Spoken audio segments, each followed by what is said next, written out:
রাজনৈতিক পালাবদল হতে না হতে বিজেপিতে ব্যাপক ভাঙন দেখা দিল কোচবিহারে। এবারে খোদ প্রাক্তন কেন্দ্রীয় স্বরাষ্ট্র প্রতিমন্ত্রী নিশীথ প্রামাণিকের এলাকায় ধস নামল গেরুয়া শিবিরে। নিশীথের পরাজয়ের পরে দিনহাটার ভেটাগুড়ি 2 গ্রাম পঞ্চায়েতের উপপ্রধান সহ 9 বিজেপি পঞ্চায়েত সদস্য আনুষ্ঠানিকভাবে তৃণমূলে যোগদান করার কথা ঘোষণা করলেন। শুক্রবার 7 সকালে পদ্ম শিবির ছেড়ে তৃণমূলে যোগ দিলেন তারা। সিতাইয়ে তৃণমূলের নবনির্বাচিত সাংসদ জগদীশ চন্দ্র বর্মা বসুনিয়ার হাত থেকে ঘাসফুলের পতাকা নিজেদের কাঁধে তুলে নিলেন বিজেপি পরিচালিত ভেটাগুড়ি 2 গ্রাম পঞ্চায়েতের উপপ্রধান দীপক চন্দ্র বর্মন সহ 9 জন বিজেপির পঞ্চায়েত সদস্য। প্রসঙ্গত, গত 4 জুন লোকসভা নির্বাচনের ফলাফল ঘোষণা হয়েছে।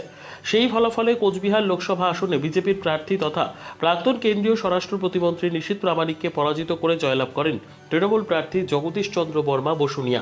আর নিশীথের এই পরাজয়ে বিজেপির দখলে থাকা ভেটাগুড়ি 2 গ্রাম পঞ্চায়েত কার্যত তৃণমূলের দখলে চলে গেল। উল্লেখ্য, বিজেপি পরিচালিত ভেটাগুড়ি 2 নম্বর গ্রাম পঞ্চায়েতে মোট 12 জন পঞ্চায়েত সদস্য রয়েছেন, যার মধ্যে 9 জন পঞ্চায়েত সদস্য আজ তৃণমূলে যোগদান করায় কার্যত গ্রাম পঞ্চায়েত তৃণমূলের দখলে গেল।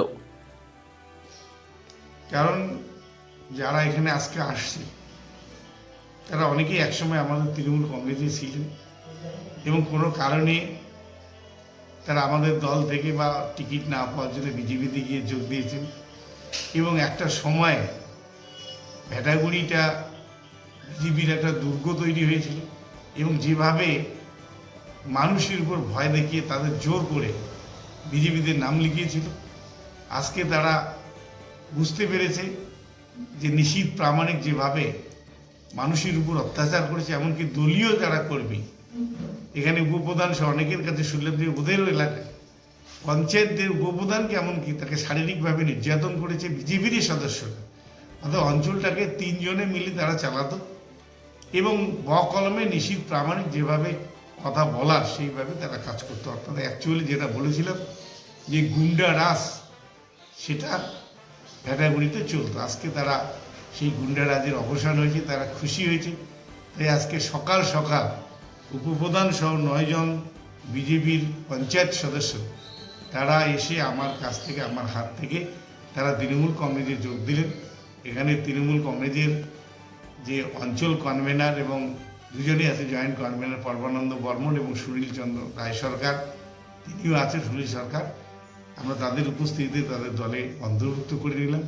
আগামী দিনে আমি আজকে কলকাতা যাব, কলকাতাতে ফিরে এসে ভেটাগুড়িকে নিয়ে সবার সঙ্গে আমাদের আরও 6 জন পঞ্চায়েত আছে যারা নির্বাচনে জয়ী হয়েছে, 6 আর 9 মিলে আমাদের 15 হলো। এই 15 পঞ্চায়েত নিয়ে আগামী দিনে আমরা ভেটাগুড়ি 2 অঞ্চল প্রশাসন কিভাবে চলবে এটা আমরা ঠিক করব। আমরা যদিও এখানে প্রধান নেই, আমরা সেই প্রধানকে আমরা অন্তর্ভুক্ত করছি না। আমরা 9 জন পঞ্চায়েত সংখ্যাগরিষ্ঠ হলে আগামী দিনের সমস্ত কিছু আমরা প্রধানকে বাধ্য করব সে তার পদ থেকে পদত্যাগ করতে এবং তারপরে আমরা পুনরায় সেখানে প্রধান গঠন করব। খুব তাড়াতাড়ি সেই কাজটা আমরা করব। দেখুন, জনগণ জনার্দন, জনগণ আমাদেরকে আশীর্বাদ করে এই জায়গায় বসিয়েছে। আজকে জনগণ যেদিকে থাকবে আমরাও সেদিকে থাকব। কারণ আমাদের সারা পশ্চিমবঙ্গে যে অবস্থা, আজকে আমাদের মুখ্যমন্ত্রী মাননীয় মমতা বন্দ্যোপাধ্যায়ের নেতৃত্বে যেভাবে দলের উন্নয়ন হয়েছে, রাজ্যের উন্নয়ন হয়েছে এবং দলের যেরকম একটা ভালো ফল হয়েছে আর কি, তাতে সকল জনগণই ওনার পক্ষে আছে। তো আমরা জনগণের প্রতিনিধি, আমরা জনগণ যেদিকে থাকবে আমরাও সেদিকে থাকব এবং জনগণকে নিয়ে আমরা এবং আমাদের নতুন এমএলএ সাহেব, এমপি সাহেবকে নিয়ে আমরা আগামী দিনে ভেটাগুড়ি 2 নম্বর অঞ্চলকে উন্নয়নের জোয়ারে পৌঁছে দেওয়ার লক্ষ্যে আজকে আমরা আমাদের নবগত এমপি সাহেবের কাছে হাত দিয়ে আমরা পতাকা নিয়ে আমরা তৃণমূল পার্টিতে জয়েন করলাম। কি নাম আপনার? আমার নাম দীপক চন্দ্র বর্মন।